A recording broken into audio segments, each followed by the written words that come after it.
Good morning, everybody. Those who are in India, South Asia, good morning. Those who are in US, Canada, North America, that is, good evening, late evening. It's 11:30 a.m., 11:30 p.m.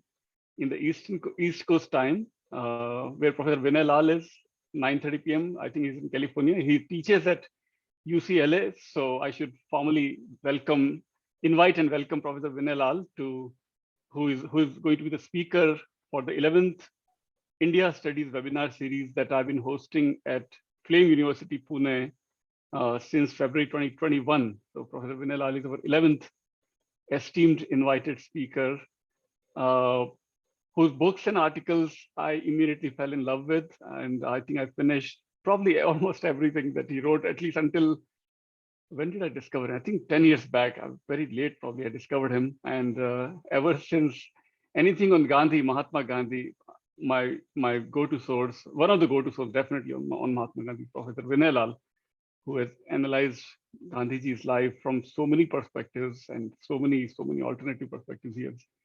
It taught me, at least, for sure. Without further ado, I should also read his bio formally. Professor Vinay Lal is a cultural critic, writer, blogger, and professor of history and Asian American studies at the University of California, Los Angeles, UCLA. I chuckled a little bit because he's one of the rare, I think, professor who is extremely active on YouTube. Also, he has thriving YouTube channel with buzzing with his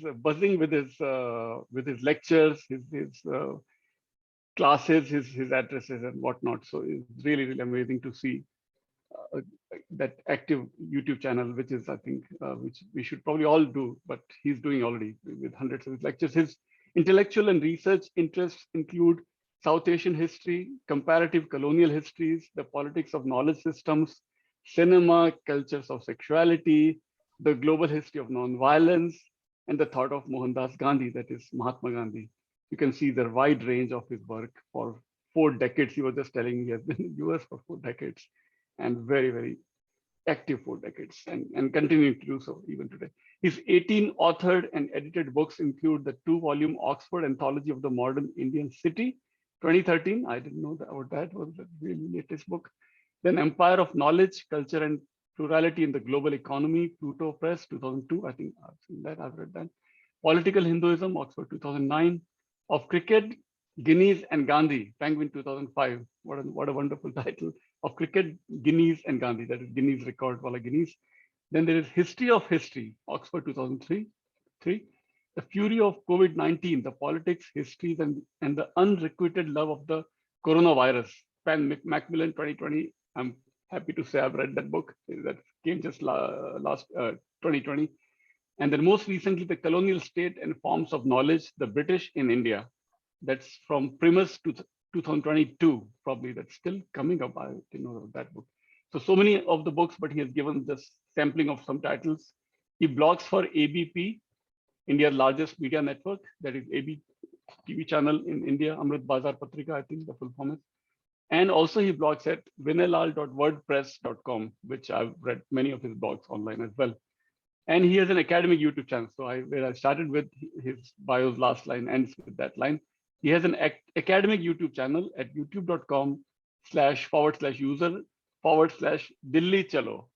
Dilli Chalo is his YouTube channel. Very happy, proud, privileged, honored to host Professor Vinay Lal, one of the most eminent historians, one of the most certainly Indian historians, specializing in South Asian history in US for many decades. Over to you, Professor Vinay Lal. Welcome, most welcome. Thank you very much, Professor Jain, for your generous introduction. And thank you for the invitation to speak to all of you about Gandhi and the gender of fasting. So I will share a screen with you because I have a PowerPoint presentation, but let me just make a few remarks first by way of a preface. And that is that this subject actually is a subject which is a subject that I've actually been thinking about for over 40 years. That is the subject of fasting. And I will begin with a very personal anecdote. I actually completed a book on this, which has never been published, uh, about 30 years ago. And I was talking to my mother, and I've always been, let me be frank about it, I've always been somewhat overweight. And so my mother said, हाँ बेटे बहुत बढ़िया है, किताब तो लिख ली है, लेकिन थोड़ा बहुत उपवास खुद भी करना सीख लो पहले. uh, Translating it, it's well and good you've written a book, but learn how to undertake some fasting yourself and get yourself into some shape. Now that put me in a rather odd spot, because of course, one of the most distinctive things about Mohandas Gandhi is that he never actually counseled anyone to do anything that he did not first do himself. Right? And so that book never got published. Whether it will ever get published, I don't really know. But given that I'm not much healthier now than I was 35 years ago, if I may put it this way, I am certainly more attentive to my health. Gandhi was very attentive to health. That is part of the whole subject of fasting, of course. But in any case, I've been revisiting this whole question of fasting, and on a slightly lesser, on a note which is less humorous, as it were, less anecdotal. One of the reasons I never really did publish the manuscript that I had finished about 30 years ago, and I'll tell you the circumstances under which I started it, because again, that will give us some segue into the things that I'm going to talk about. One of the reasons I never did publish it is because when I had completed writing the manuscript, which is about 450 pages, the most detailed study of Gandhi's fasting, and incidentally, no one has ever actually written a book on Gandhi's fast. People have written on this or that fast, his last fast, the fast that he undertook in 1932, following what was called the Pune Pact, the communal award, and so on. What is really astonishing to my mind is that no one has actually ever written a book on the subject. But when I completed the manuscript, I became aware of the fact that there was a vast literature that was essential to look into, which had to do with a great many subjects that I knew nothing about. And that is what I've been exploring in the last 30, 35 years. And that includes the anthropology of food, the anthropology of hunger, right? The anthropology of the body. All of this is absolutely essential if one is going to understand the ethics, politics, and socio-cultural conditions of Gandhi's fasting, his praxis of fasting. So let me share the screen with you, and we'll take it from there. Okay. All right. So this is the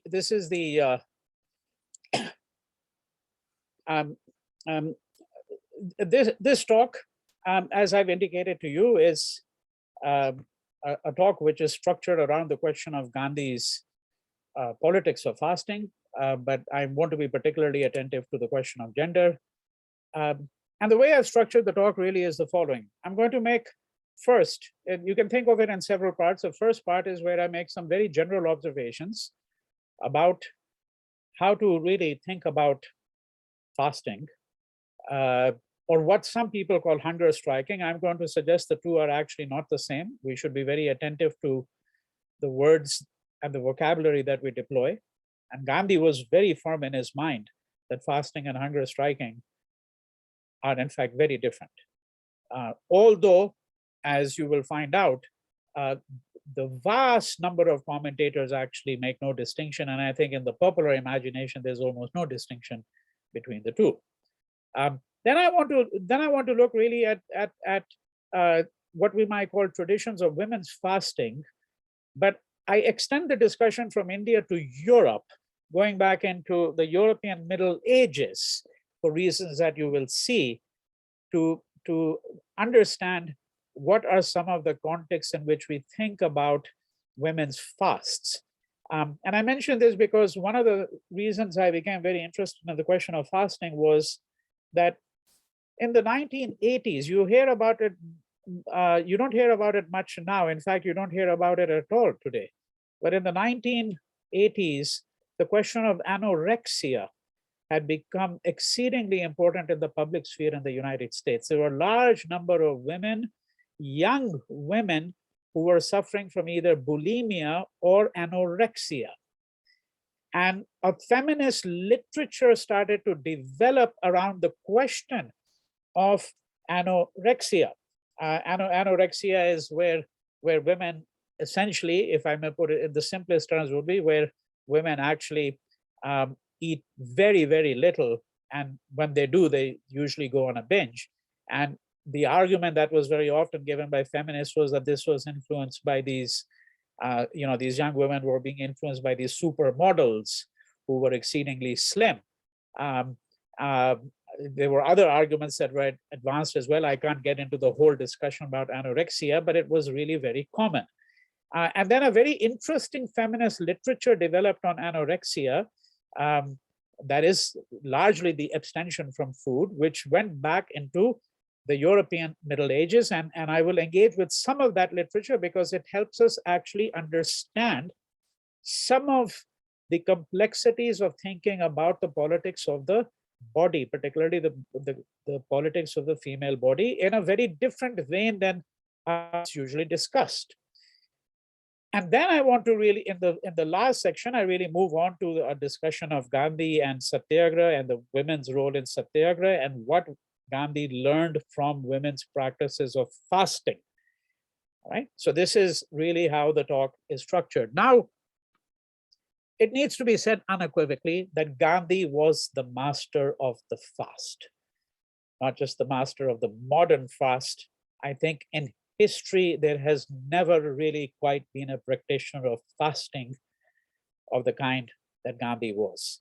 We certainly don't know of anyone who was so rigorous in the practice of the fast. And we can think of Gandhi engaging in both what you might call a more domesticated form of fasting. And you will see that I'm going to put into question many of the categories that I myself am invoking right now. When I say a more domesticated kind of fasting, I'm talking about what you might describe as habitual fasts. So every week, for example, he might go without food for one day. He never ate after 5 p.m., certainly never after sunset. This was a very rigid principle that he observed for several decades, for the vast duration, I would say, of his life, right? And then you can think of course, a fast that had certain kinds of political implications. Some people will simply refer to them as political fasts. But what is very clear is his principled use of the fast in the public domain over the course of 3 decades. We could say perhaps a little bit longer, but certainly 3 decades, beginning with a fast that he undertook in Ahmedabad in 1917, and his last fast, which was really just a few days, literally 10, 15 days before his assassination on January 30th, 1948. Now, when Gandhi fasted, we also have to understand, and all you really have to do is to read the newspapers of that day. You have to read memoirs of that day. You have to read autobiographies of that day. That when Gandhi fasted, it was a phenomenon. A phenomenon. Much of India would come to a standstill, particularly when Gandhi went on a fast unto death, or when he stipulated a period of 21 days. Now, when he was somewhat younger, when he was in his 50s, 21 days meant something else than what it meant when he was in his early 70s. Because when Gandhi went on a fast for 21 days, when he declared that he would go on a fast for 21 days, it meant that he had to go on that fast for 21 days. He couldn't terminate it earlier. And in principle, those fasts were far more dangerous to him than fasts unto death, such as the fast he undertook in 1932, which was a fast unto death. Because in principle, that fast could have extended well beyond 21 days, but what we find is that these fasts unto death, in fact, actually lasted often no more than 4 or 5 or 6 days. They concluded there because when Gandhi went on a fast unto death, it would energize the entire country. And when I say that when Gandhi fasted, much of India would come to a standstill, you also read of records of thousands and hundreds of thousands of people, millions, who themselves would give up eating for a portion of that time. They might eliminate 2 meals in the day out of 3. They might go on a fast for half of the time that Gandhi went on a fast, but they fasted alongside him. And these are all the reasons why George Orwell, was among many who marveled at all of this and asked, and here I quote from his essay published in 1948, a wonderful essay. It's difficult to agree with everything that he says, but nonetheless, it's a very reflective, thoughtful essay, where he asks, to what extent was Gandhi moved by vanity, by the consciousness of himself as a humble, naked old man sitting on a praying mat and shaking empires by sheer spiritual power, including the power of the fast, right? I also want to share with you some very rare images. There are 3 images that I will share with you. I won't comment on them at length. I've done that so in a book which is coming out later this year on the art of the freedom struggle in India. But these woodcuts are by Dhiren Gandhi, who was related to Gandhi and who observed Gandhi at very close quarters. He lived at the ashram. The ashram always means in Gandhi literature, not just generically the ashram, because there were several ashrams, but it also refers specifically to Satyagraha ashram or Sabarmati ashram in Ahmedabad. So he spent some time there as well, Dhiren Gandhi. And these are woodcuts that he produced. He produced a series of 6 woodcuts. And here you see Gandhi here lying on a cot. He's recovering from a fast, and there's a child who's come forward, the light bringer. That's what the caption says. So this beautiful woodcut is also, of course, about the child as the bringer of light, the sustainer of life, in his or her own way. We'll look at the other 2 in just a moment. But I had mentioned to you before, and I now want to dwell on that point a little bit, that we have to make a distinction between the fast and the hunger strike. I myself really became aware of this distinction, of course, in reading Gandhi, but I also became aware of it, and this is in fact what actually started me on this enterprise over 4 decades ago. I was living in Baltimore in 1981. I was a student at the Johns Hopkins University, where I was completing a BA and MA. And at that point, someone by the name of Bobby Sands. So Bobby Sands was a member of the IRA, the Irish Republican Army, and he went on a hunger strike. And this became news all over the world, partly because this was a very prolonged hunger strike. The Irish have a long tradition of this, a very long tradition. Back in 1920, there was Terence McSweeney, the Lord Mayor of Cork, who went on a hunger strike. And his name resonated, not just in Ireland, it resonated all over India. Jawaharlal Nehru wrote about Terence McSweeney. Lajpat Rai, Chittaranjan Das, every single Indian nationalist was entranced by this man's life. And now in 1981, and Terence McSweeney died. He died around the 90th day.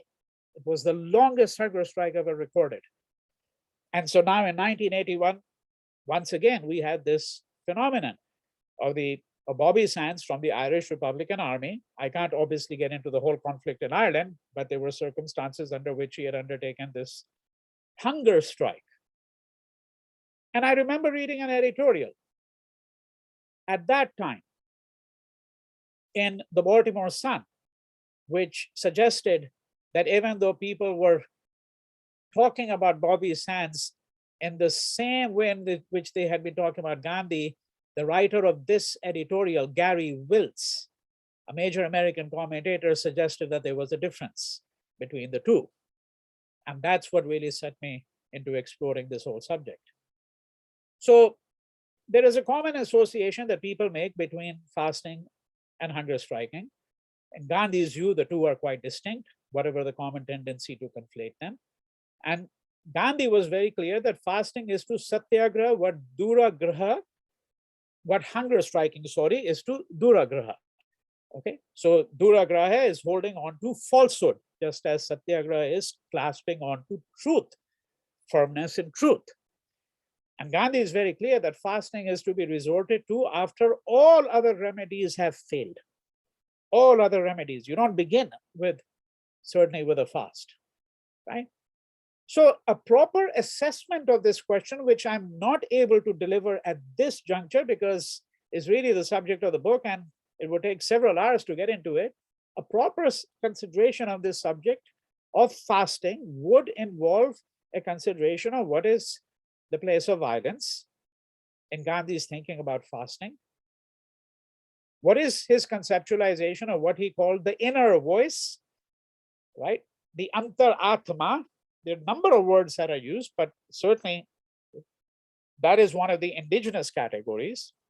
And the inner voice was very important for Gandhi because often he would say that he only undertook a fast when his inner voice told him that he should now do so, right? We'd also have to consider the notion of inner cleansing, which was involved in the process of fasting. We'd have to consider whether fasting was in its own way a form of coercion, something that Gandhi denied. Of course, there might be inadvertent coercion, much in the way in which some killing is unavoidable in every human life. If you're a strict vegetarian, well, you pluck. Okay, pluck is perhaps not the right word. Yes, you could pluck, roots, right? Root vegetables, but even when you take, let's say, a green vegetable, right? Well, if you believe that plants are living things, which they are, and they have life, and that they may have sensibilities, perhaps, well, that's a form of violence too. But to some degree, it's unavoidable. And Gandhi was quite clear in his mind that a fast may coerce someone into doing something, but that Gandhi certainly never intends it as a form of coercion. And there's a very serious question about whether Gandhi actually intended to actually ever really influence anyone as such through his fasting. Now, people may get influenced by his fasting, but whether that was what propelled him to undertake a fast is, I think, a different question. And of course, fasting and hunger striking, that may be one common ground. Perhaps in certain ways, both involve self-mortification. And if you look at this, this is another woodcut from Dhiran Gandhi. So here you can see the fasting Gandhi. This might remind some of you who are familiar with art. It might remind you of the Buddha, right? There are these extraordinary sculptural pieces, largely from the Gandhara period of the fasting Buddha, the Buddha who really engaged in self-mortification.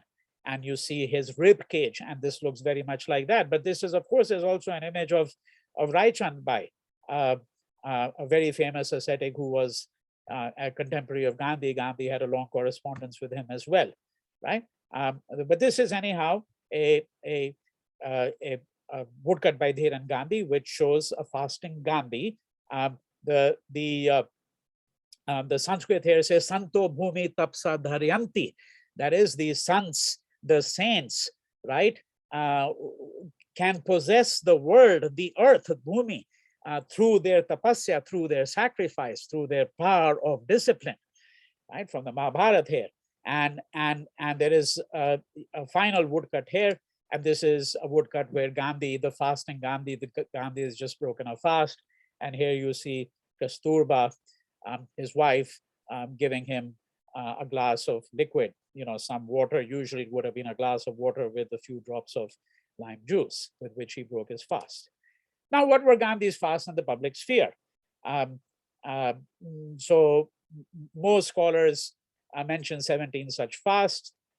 Some scholars mention a different number, a few mention 18 or 19, but usually 17 fasts, including 2 penitential fasts that he undertook in South Africa.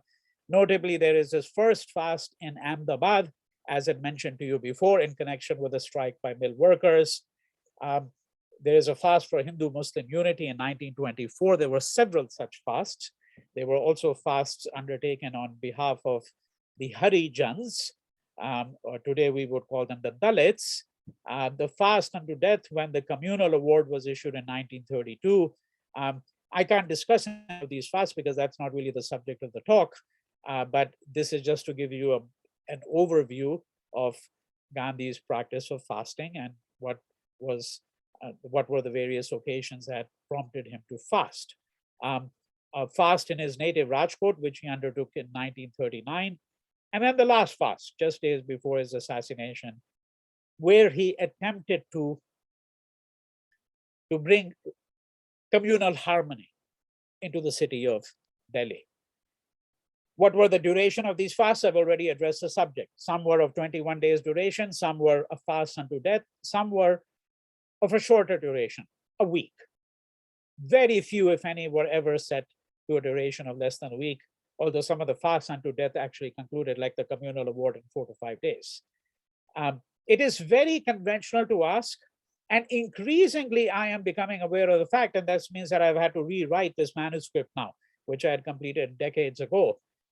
It's very conventional to ask, who were these fasts directed against? I'm no longer certain that this is actually that important a question, although it would essentially take away much of the scholarship that has been written on Gandhi's fasts, because it's very clear that many of these fasts were directed by Gandhi against himself. That is, that these were ways of where he set himself a regimen of discipline and penance, right? It was his way of intensifying experience, the experience of God. And in this connection, it is also important to ask, when did Gandhi not fast, though he was expected to fast by others? Of course, one such instance is the partition. And those who think he should have fasted, I dare say, do not at all understand Gandhi's idea of fasting. Right? But it's important to ask, when didn't Gandhi fast? There were occasions when he thought of fasting, but then thought the better of it and didn't fast. Right? So that's another way to really think about it. Now, so what prompted Gandhi to undertake a fast? How did he get on this road, so to speak? So the first thing is to understand the tradition that he disavowed. And for those of you who are impatient about wanting to hear about gender, I'm coming to that very shortly. Right? But what is the tradition that he disavowed? And this is absolutely fascinating subject, because there is actually the practice of dharna, which is attested to by a great many ancient texts. The practice was widely prevalent, and there is reference to it, in fact, in the Ramayana, among many other texts, in the Valmiki Ramayana. The practice of sitting dharna seems to have been an Indo-Aryan, Indo-Celtic institution. And Sir Henry Sumner Maine was among those writers in the 19th century who actually pinpointed what they found to be similarities between the practice of sitting dharna. It was not called this, of course, in Ireland, but that's exactly what it was, a practice of sitting dharna both in India and in Ireland. So what I'm saying is that the modern history of fasting and or hunger striking, which you find in Ireland, has parallels in an older history in Ireland and in India, right? So the word dharna, I'm sure all of you are familiar with it, because if you know modern Indian politics, you know that people go on a dharna, they sit on dharna. So to sit dharna means to actually become an obstacle. Let's say you sit outside someone's door, you have a grievance against that person and you refuse to move, right? Now, what the literature suggests is that fasting, upavas, abhojan, there are numerous words for it, was a concomitant of sitting dharna. That is, that it follows. To sit dharna, to be an obstacle, meant also to abjure food, to abstain from food. If you're sitting dharna for 10 hours, it meant that you were not eating for 10 hours as well. and that no one was bringing food to you. Now, what the ancient texts reveal very clearly is that sitting dharna could become a duel. What is the scenario that I'm referring to? Very simple illustration. I take a loan from a person and I agree to pay the loan back in 6 months. 6 months have passed by and I haven't paid the loan. So the lender comes to me and says, you owe me some money. And I say, I'm not in a position to pay you. Or I simply say, I never took the loan from you. So what does that person do? He sits dharna. But what if that person is making a false claim? What if you didn't take a loan and someone is making a false claim and sits dharna? Because when someone comes and sits dharna, then eventually people get to know and they say, this person has a grievance against, a legitimate grievance. But what if it's an illegitimate grievance? Then what I do is I sit dharna against the person who's sitting dharna against me. So we both sit and both of us refuse to move and thereby refuse to eat. It becomes the equivalent of a medieval duel.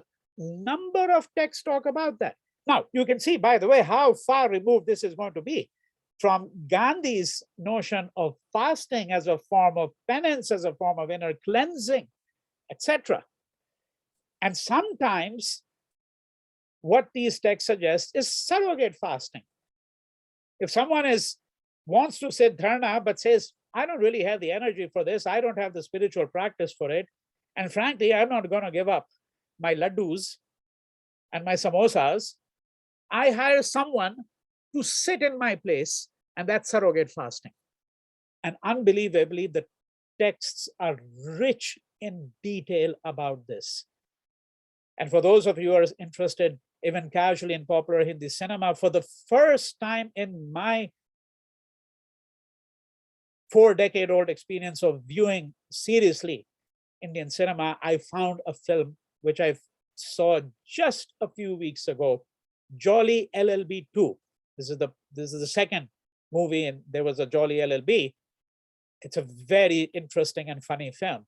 And here you have a person sitting dharna, and then the judge himself sits dharna as well. So here you have that duel. This is shown in this Hindi film from 2017. This tradition Gandhi entirely disavowed. Entirely disavowed. All right. But then there was the example of his mother, Putli Bai. And Gandhi talks about her in the autobiography, right? That she was a very deeply religious woman. She left an enormous impression on him. And he says that in the first few pages of his autobiography. And he continues, to keep 2 or 3 consecutive fasts was nothing to her. And during the months of the rain, she would eat 1 meal a day, although 1 year she decided to eat only on alternate days during those months. So he gives you a little bit more detail about that, right? So what did he learn from her? Gandhi learned a lot from the women around him, not just his mother. I think that is unquestionably the case, right? He says, however, that his fasts, that he had watched his mother and he started fasting later on, but that his fasts were imitative, that he didn't really understand what was really involved in the praxis of fasting.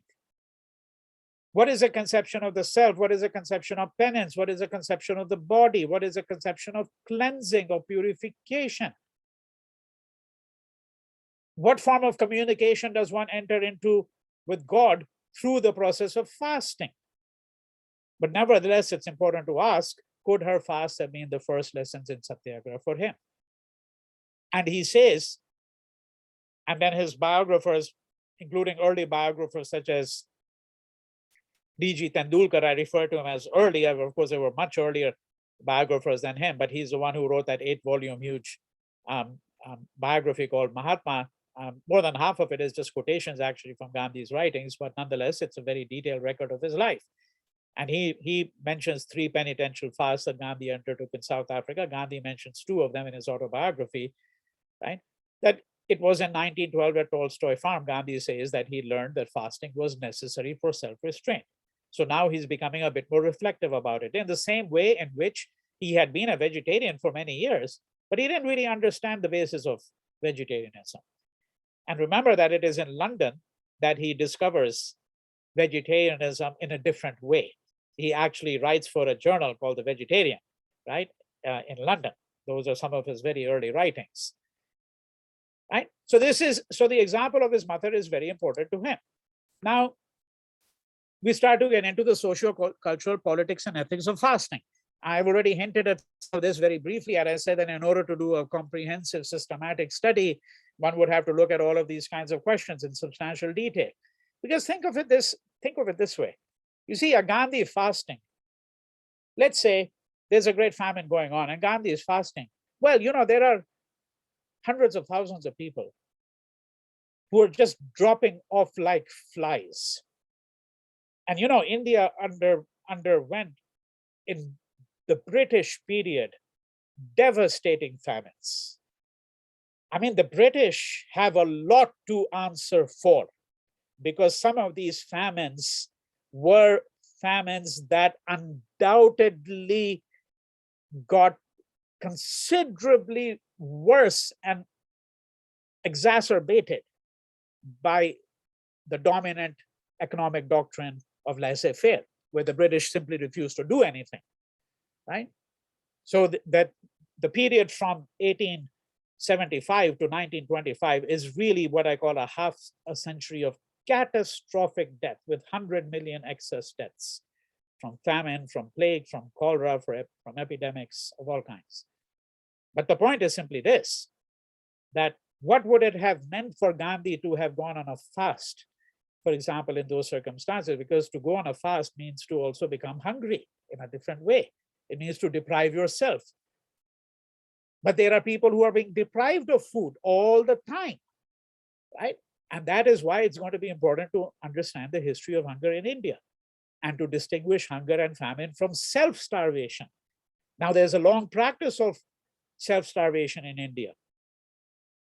Professor Jain can enlighten lots of people because one of his areas of specialization is Jainism.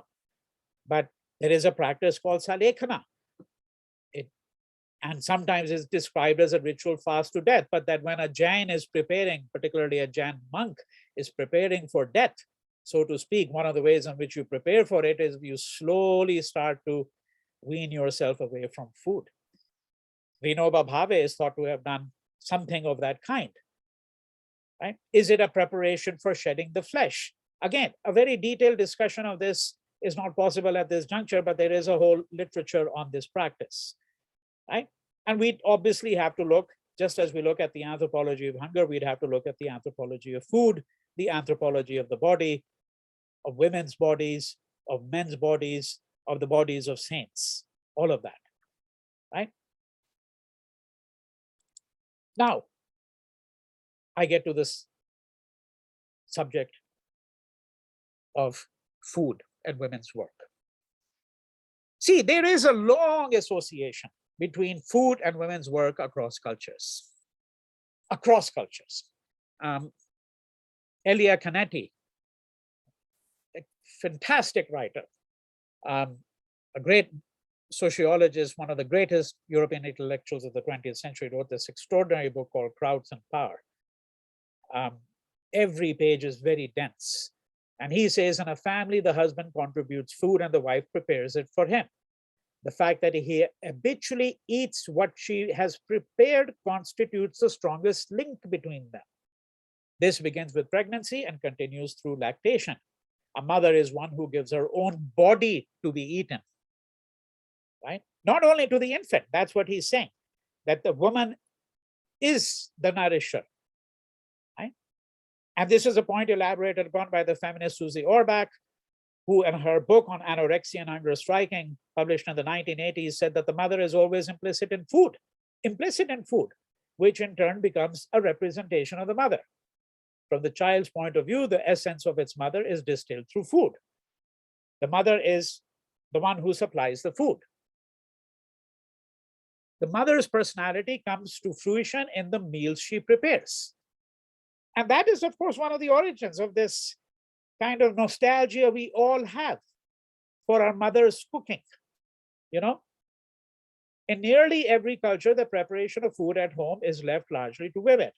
Of course, there are many other contexts, which I don't need to get into, where that is not the case, particularly when it's paid labor. So the chefs at restaurants, or in India, word chef is a lofty word. I mean, all the dhabas, the persons who are doing the cooking are men, not women, and the vast, vast majority of them. But that's paid labor, as opposed to the unpaid labor of women at home, right? Now, there is a power that women came to have through food. And this is where I'm going to have to, I realize that I'm going to really speed up quite a bit, because I want to conclude in 20 minutes so that there is enough time for discussion. So I'm going to really summarize the next number of slides very quickly. But in the Middle Ages in Europe, see, what are the origins of anorexia? Anorexia is where a woman basically gives up eating food, sometimes to the point that she suffers from amenorrhea. That is, that she's not capable of having menstruation, even as a young woman. Right?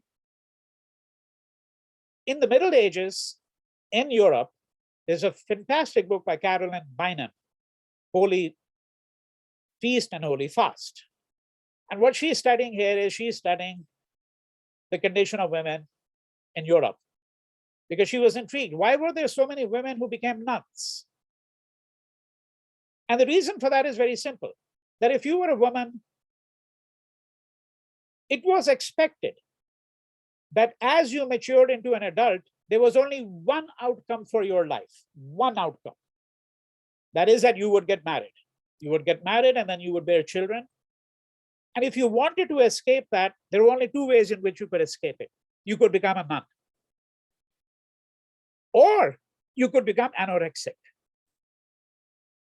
Right? It's a strategy deployed by women. That is that they become so thin from not eating food that they become unattractive to men and incapable actually of bearing children, because they actually get into amenorrhea.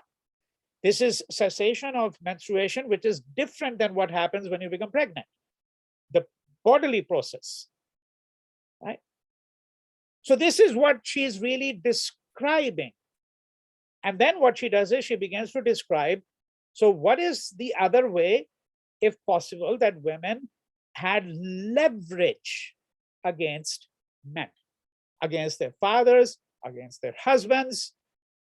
And one other way that they had leverage was through their power of controlling food, the production of food, the distribution of food, serving the food, and what they would mix into the food, right? How they would actually, the women would prepare the food, and sometimes they would give it to strangers, and there wouldn't be any left for the home, which would create a revolt in the home. The men folk would get livid. She describes all of these kinds of situations, right? Because she's saying that this is the only power they had, was the power of food. Now, and when we're thinking of fasting, we have to think of food. We have to, you can see the connection there, right? So she has a considerable discussion, and there's of course other literature, because this book goes back to the 1980s. There's other literature which has now moved in the same direction, which has looked in very great detail at the life of these, women in medieval Europe. And one of the things that is suggested is that we need to have a far more complex understanding. They give us a very complex understanding, but there's new insights into this, because one of the things that has now been argued in the more recent literature is that fasting was actually a way for women to bypass the clergy, to usurp clerical authority, and even to take on the role of the clergy. That is, that what was happening was that men were slowly relaxing the rules. There were very strict rules for fasting. In Europe, there were so many fasting days associated with Christianity that literally 100 days of the year you might be fasting. Now, many of the men were starting to give that up. The women, on the other hand, are getting more rigorous in the preservation of these days, and they're adding more days to the fasting calendar. To Catherine of Siena, a great medieval mystic, survival without eating was characteristic of what she called the perfect. Right? And I take a modern day example, which I'm going to have to completely overlook now in the interest of time, and that's the example of Simone Weil, one of the most extraordinary, majestic figures from the 20th century, a French philosopher, a woman who basically starved herself to death, partly in sympathy with those who were actually hungry. And during World War II, there were, of course, millions who were hungry. Now, if we had to start getting into the more detailed examination of what I'm calling the gender of fasting, I've talked about women, I've talked about traditions of fasting, the politics of fasting broadly. We can think about the fasts of women. What scholars have typically done is they've thought about the fasts of women and then the fasts of men. The conventional literature says that the fasts of women were domestic, they were ritualistic, they were undertaken for the benefit of husbands, sons, and sometimes the family in general. In India, for example, many people would be familiar with the Karwa Chauth, which is a fast undertaken by married women, right? For the well-being of their husbands. There are many other such fasts, incidentally. Right? So these are the fasts of women, according to this literature. Then there are the fasts of men, distinguished from the fasts of women because these fasts are said to be public. Fasts undertaken by men to increase their own purity, not undertaken for the welfare of their wives or the welfare of even their families, but to increase their own public standing, their public eminence, right? Their purity, and sometimes undertaken as a form of political protest. That's a conventional distinction that has been made. And what I am going to argue is that Gandhi in every way tried to undermine this distinction. Right? So what is the tradition of women's fasting in India? Let's take the conventional view a little bit further. Let's get into it just a bit more. So Bynum, for example, argues that fasting as a religious activity sorry for the omission of that word, is done primarily by women, though fasting as a scientific experiment or as political protest is usually performed by men. And you can see where she makes a split between the two. In a way, it's rather odd that she should do so, as I point out, because what she has demonstrated in her book is that women's fasts, anorexia, was intensely political. It was intensely political, right? It is a way of creating a separate social sphere for women, where they're not tied into the domesticity of marriage. Right? Now, the anthropologist Jack Goody has argued that, quote, whereas men's fasts are mostly directed towards improving or upholding their own purity and spiritual status, as I pointed out, the fasts of women are largely aimed at enhancing and maintaining the auspiciousness of the social collective, that is, undertaken for the benefit of the family. So does this conform with the reading I have advanced thus far of how to interpret Bynum? I'm suggesting that there are some difficulties here. Are women's fasts in India only innocuously domestic, familial, self-sacrificing, and devoted to the cause of the family? Now, let me just pause here for a second, because you might think to yourself, all right, so what would a man's fast be like? So let's take one of Gandhi's fasts. For instance, the last fast,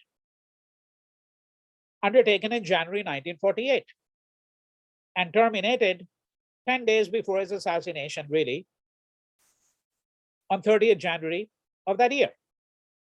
Why did Gandhi undertake that fast? Now, if you read Nathuram Godse's account, Nathuram Godse is the assassin. The last slide, we return to him.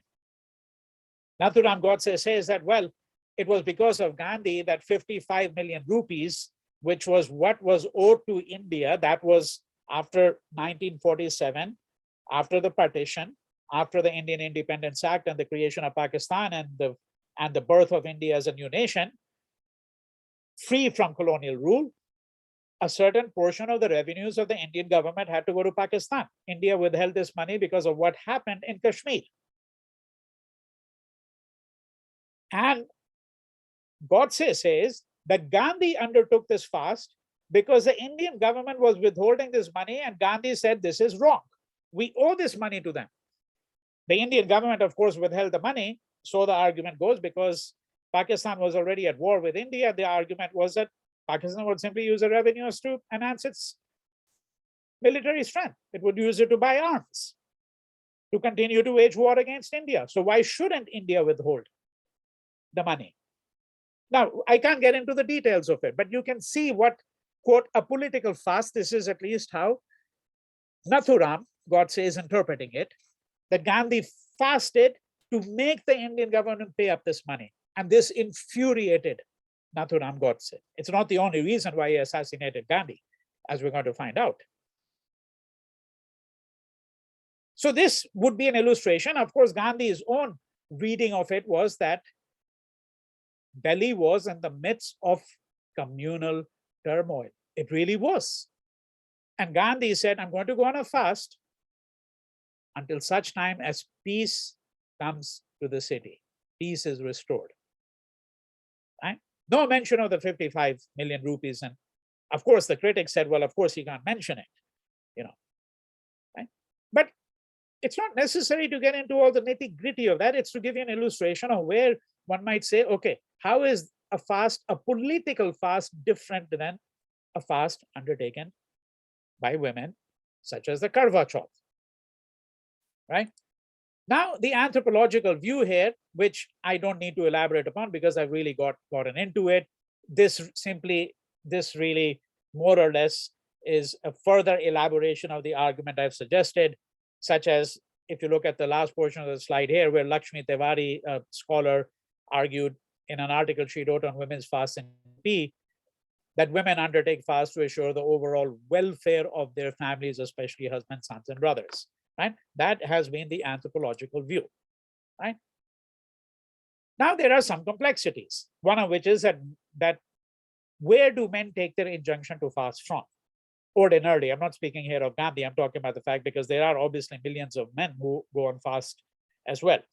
And here again, we're not really looking at the entire canvas because there are people who go on a fast for all kinds of reasons. People take a vrat. They take for example, when you do a Maun Vrat, right? So you take a pledge to be silent. So a vrat is a pledge here, which is a pledge to fast in this case, right? And it could be for any number of reasons. Now, we're not looking at the entire canvas of it, but generally men derive their injunction to fast from the Pandits and from the Shastras. That is, that there is a tradition there. How about women? Now, Ravindra Khare, whose work I have used over the years, suggests, in fact, that women often would actually override these priests. They actually went more simply by practice, what was customary, rather than going to the text or rather than going to the scriptural authority, right? And so therefore he suggests that in fact the Shastric text, what they allow or forbid is controverted by these women. And there are other scholars who have gone so far as to say, including the anthropologist S.R. Das, that it's not that women were just rebelling against priestly and Shastric authority, but rather that these fasts were a way of returning to the pre-Vedic Indian past, a past more assertive of femininity and more attuned to the rights of fertility and womanhood. Right? What is indisputably clear is that women's fasts create women's spaces. Women would very often fast together. Men seldom do that. They do it in private. They do it to enhance their ritual status, their purity. Women often, as is the case with Karwa Chauth, they get together and they fast. So it's also a way of creating women's spaces. It solidifies her bond to the family, but also links the household to the wider social system from which men often seek to escape when they fast. And what is also very clear is that when men fast, they basically don't do anything else at that time, right? They abjure their normal duties, whereas women continue with their household duties even when they go on a fast. All right. Now, Gandhi had views about the division of labor, the gender division of labor. I think many of us are familiar with that. Unfortunately, I don't really have the time to get into it. And I think the main distinction you have to keep in mind, because Gandhi will appear to be very conservative at times when he's going to talk about women's sphere and women's job of, running the household, raising the children and all of that. But what has been established indubitably by the scholarship, and I think that this is unimpeachably the case, is that whatever Gandhi says, the example he sets at the ashrams is very different. Very different. The practice precedes the theory, so to speak. Because in practice, he was very clear that men and women would do the same work, which they did at the ashram. They worked in the kitchen and they cleaned the toilets. All of them, men and women. He was fully aware of the fact that there is a gender division of labor and its particular relationship to wage labor and political economy, something I hinted at before when I said that women cook at home, but when it's outside, when you're going to get money for it, it's going to be largely men, right? And for him, of course, the real question was, why is it that women's work should be considered demeaning at all? Why should it constitute the grounds for oppression of women by men? His own attentiveness to domesticity in every sense of the term is critically important here. I simply underscore that fact without really getting into it in very great detail. Now, moving to the last step of the argument, and is what I'm suggesting is that what Gandhi sought to do was, given his own ideas about women, that women embody purity, women are much better in ahimsa, they are innately have the power of love, self-sacrifice, all of this, right? But let me be very clear, let me add this as a caveat, that he strongly disagreed with this notion. Because, some of you might say, well, that sounds very patriarchal, this idea of women's purity. But he was absolutely firmly clear that the idea that women are the custodians of women's purity is absolutely absurd. They are not the guardians of women's purity. Because from Gandhi's standpoint, the problem was not women's purity, the problem was men's purity, that they were incapable of it for the most part, certainly in comparison to women, right? So for him, the fundamental question is going to become, given the oppression of women, and this is an argument not specific to India, he is looking at women across the world. How can dignity be restored to women? So he is going to take a number of steps. He links woman to the idea of the soul. Then he searches for a way to inject the body,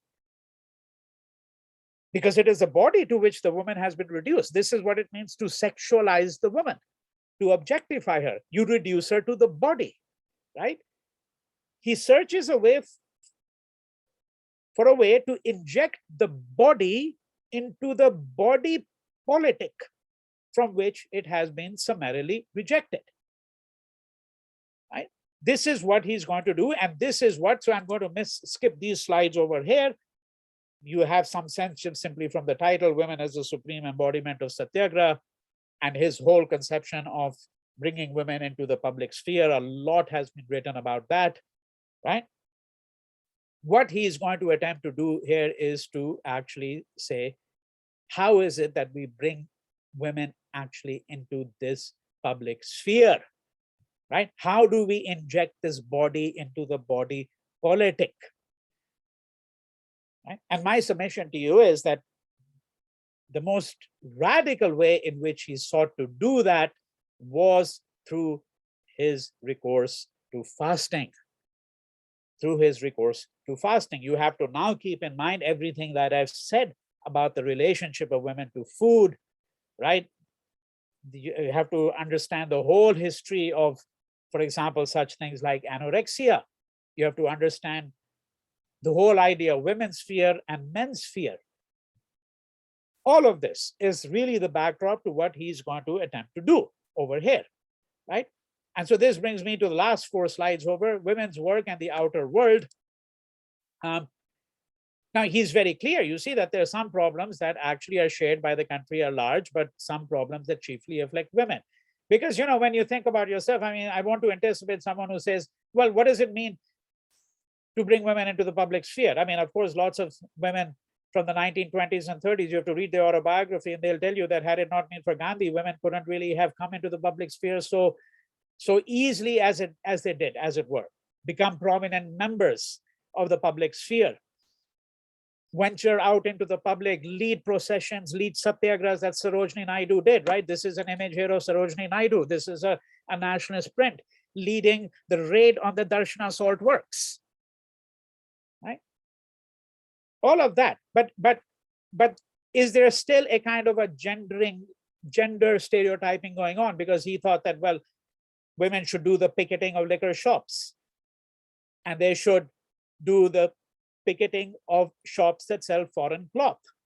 And here I have a discussion of why these two were important, where women themselves said that these two are the most important thing. For example, liquor shops, because liquor was devastating Indian homes.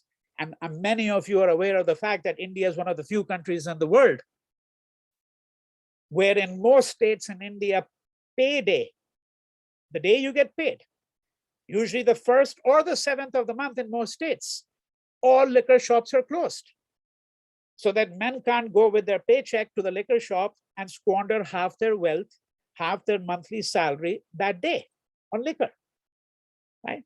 And there are women who themselves will say, this is the crucial thing, right? If you look at this last portion of this quote over here, and I'll have this talk up on my YouTube channel if people want to look up some of these slides in greater detail at that point, right? That women themselves promoted this idea that we want to do this too. It's not simply Gandhi said that this is what you should be doing, all right? So to conclude, when I speak of the gender of fasting, I'm saying that in the first place, we must undermine the commonly held distinction between women's fasts, which are assumed to be domestic and private, and men's fasts, which are assumed to belong to the political and the public. Women's fasts were, if anything, more public or social. They could be confined to the family, but they were seldom conducted only with a view to gaining prestige or enhancing one's spiritual status. I want you to go back for a moment. I had mentioned that there's an instance of fasting, upvas, referred to in the Valmiki Ramayana. What is that instance?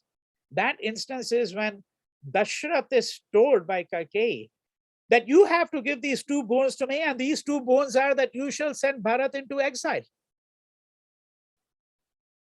for donkey's ears, as I would say, right? Sorry, not Bharat, Ram into exile, and you shall install my son, Bharat, on the throne. He shall become king of Ayodhya. And Valmiki's Ramayana says, when Dashrath heard this, he shook, and then he falters and tries to find a way out. And so there's a conversation that goes on, and then Kaikeyi says, if you do not give me these boons, I shall, from this moment onwards, stop eating. I shall stop eating. Now, there is a domestic context in many Indian homes, because this is one of the ways in which women can leverage power. But they can really leverage this power when, for example, you have a male child. Because if the male child then says, I'm going to stop eating because my mother is not eating, right? That has an influence on the father.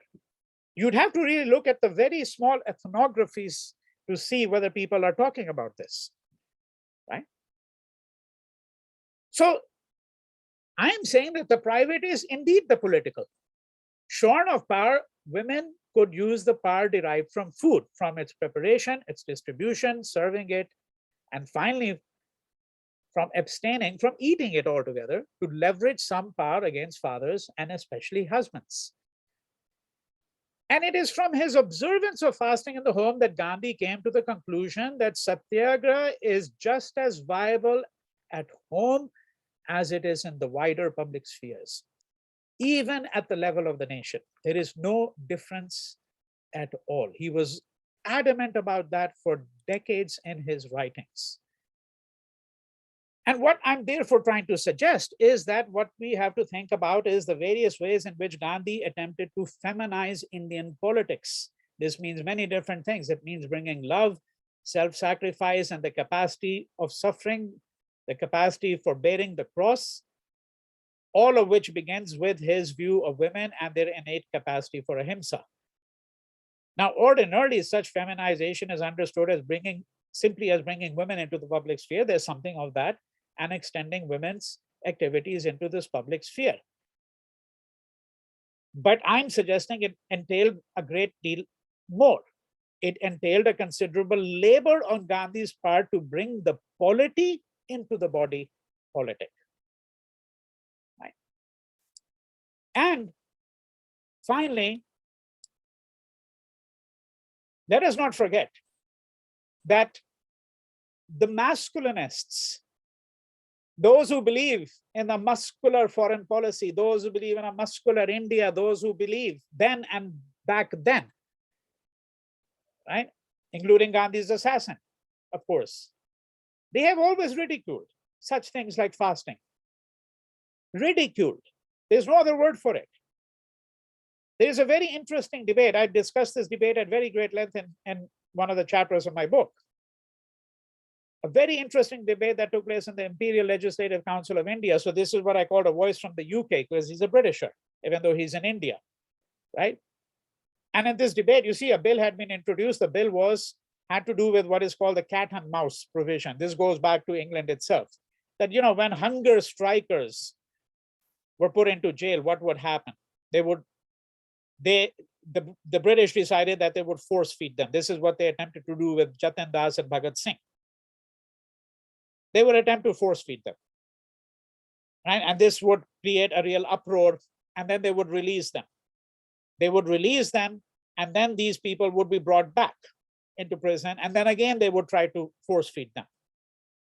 And so this cycle went on going this way, right? So this bill that was being introduced was a bill which attempted to say that we are not going to pander to these hunger strikers. We're going to let them die.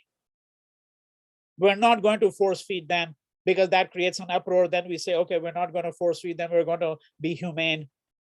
And what do? Then these people, they go back on the hunger strike and cause an embarrassment to the government, right? So this bill is introduced, and he says, E.L. Price, in this debate, that this strategy adopted by the hunger strikers is a revival of the old feminine trick in a new form. The argument being that women will never play straight politics. Straight politics meant to do it the British way. Be suited and booted, make the right speeches, work within constitutional means, right? Abstention from food, he says, is the feminine sulky trick adopted by prisoners under trial. And what is his counterpart in India? An Indian. What is the Indian counterpart? And this is what I conclude with. It is the voice of Nathuram Godse, the assassin of Gandhi, who in his speech at the Red Fort in his defense, published some years later, because initially it was proscribed by the government of India, published in a book called May It Please Your Honor, says, quote, I firmly believe that the teachings of absolute ahimsa as advocated by Gandhiji would ultimately result in the emasculation, notice the word, emasculation of the Hindu community. The Hindu community is going to become effeminate if we follow Gandhi's way. What is Gandhi's way? Gandhi's politics was, quote, supported by old superstitious beliefs, such as the power of the soul, the inner voice, the fast, the prayer, and the purity of mind. These are the ways, says God, say, of women and of hijras. And I stop with that. Thank you very much. I apologize for taking a little bit longer than I had planned to. Thank you so much, Professor Vinay Lal. It was really, really intriguing, energizing, really enlightening talk. And I'm sure everybody learned so much new about Gandhi's life. We say we know about Gandhi, but we know so little until we hear your enlightening talks and read your books and papers.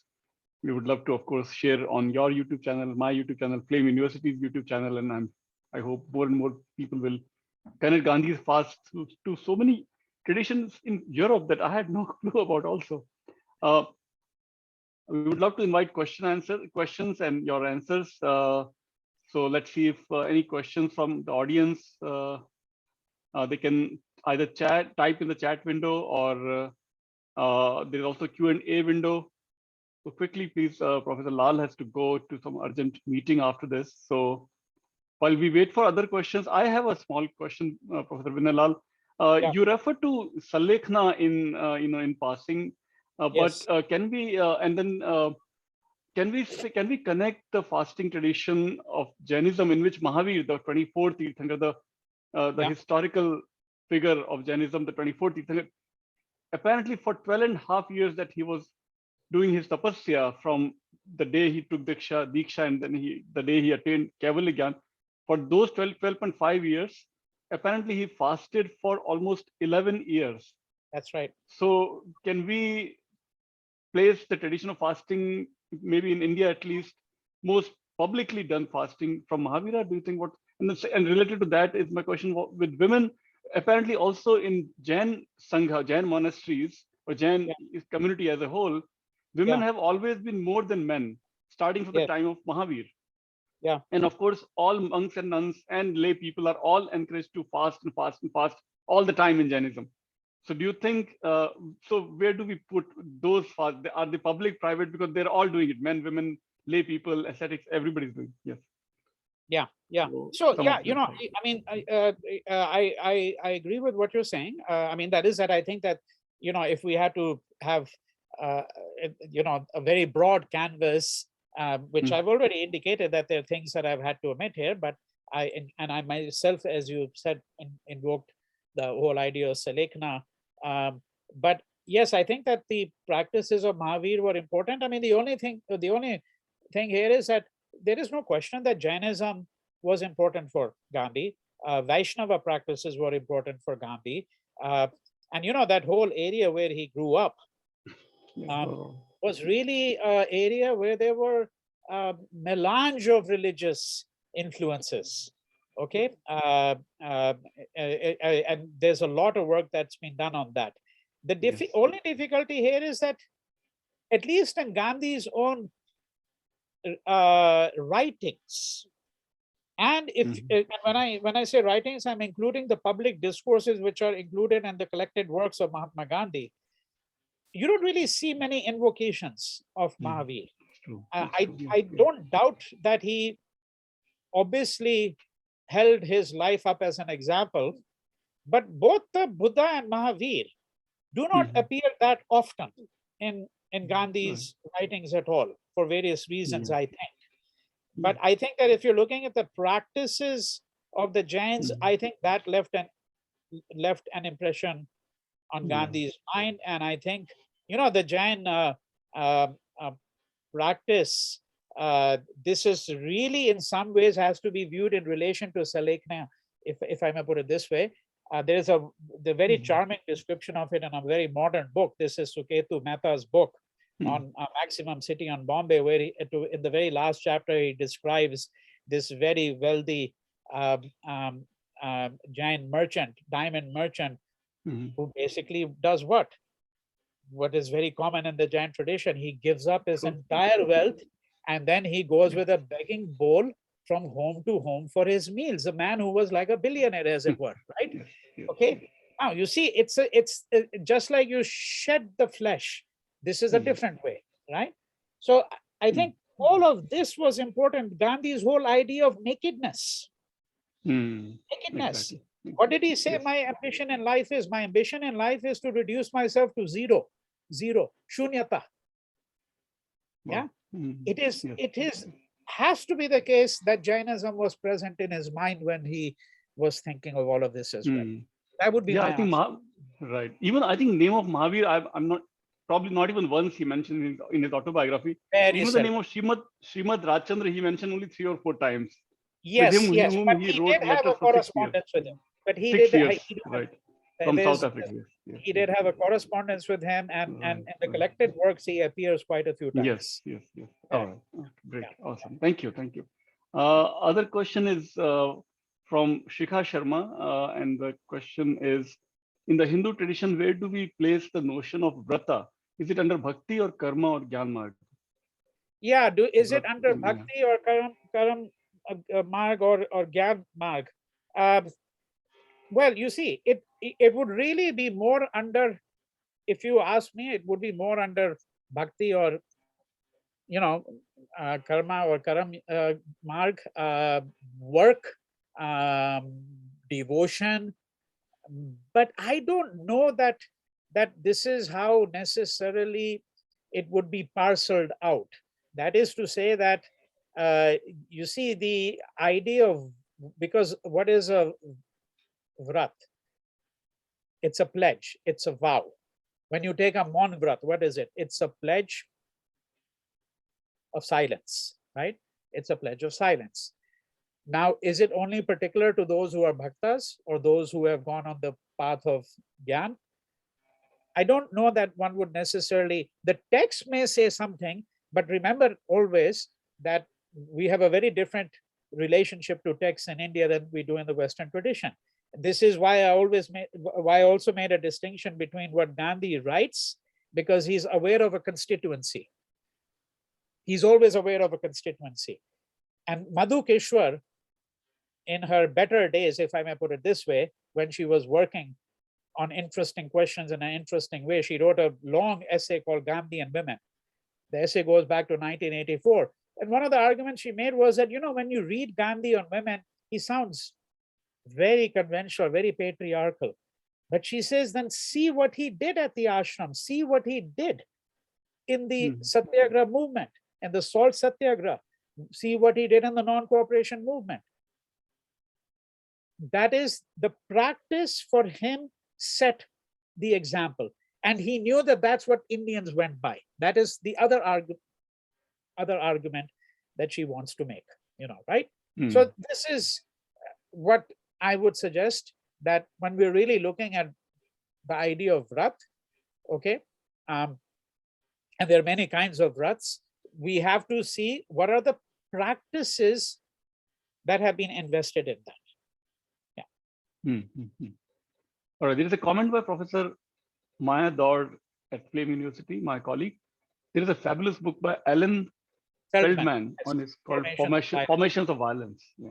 Yes, I saw that. I've got the chat box open, so I saw that. Yes. Right. Yeah, thank you. Okay.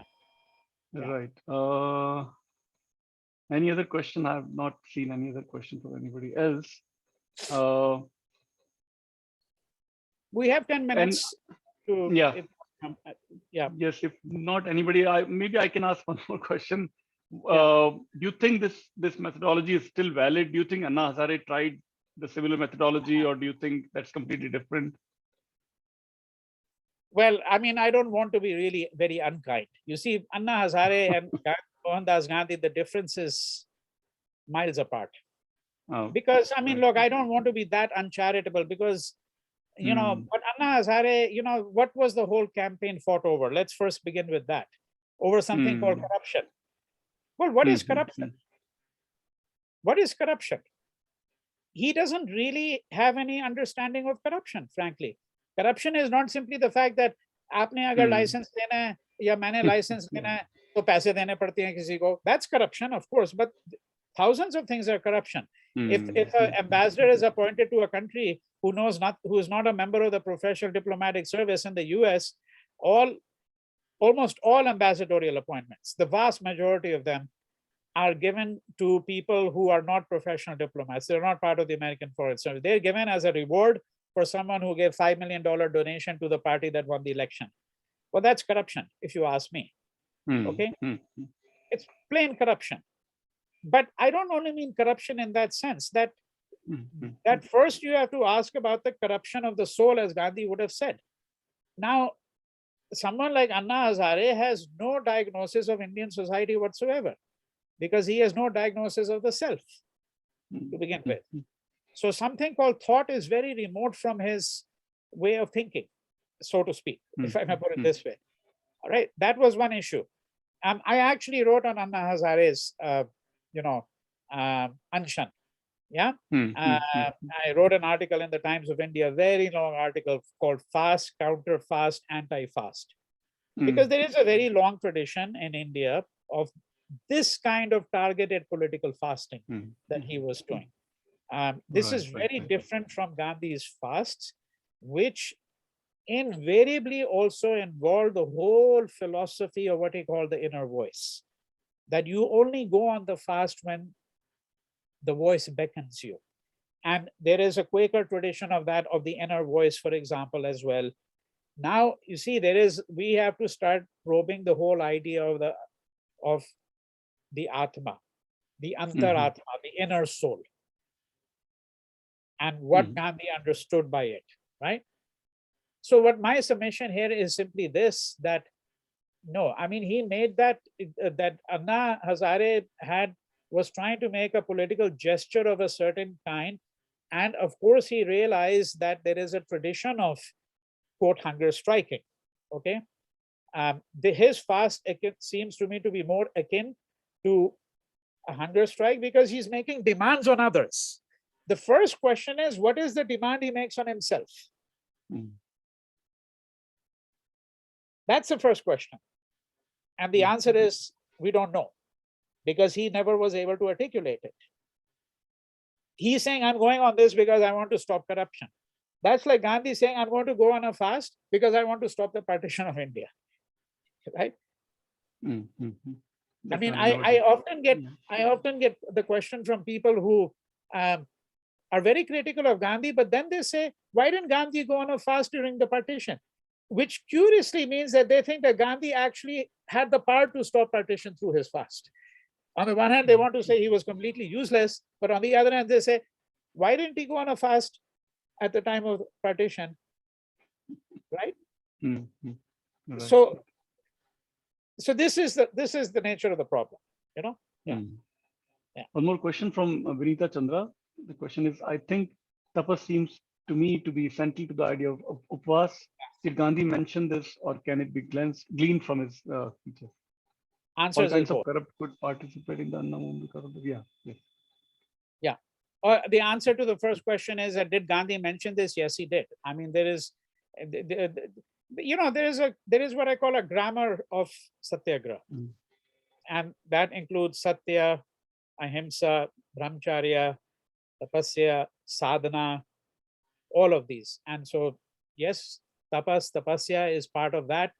It's certainly important to the idea of upvas. I mentioned that, you see the capacity. Why does he think that women,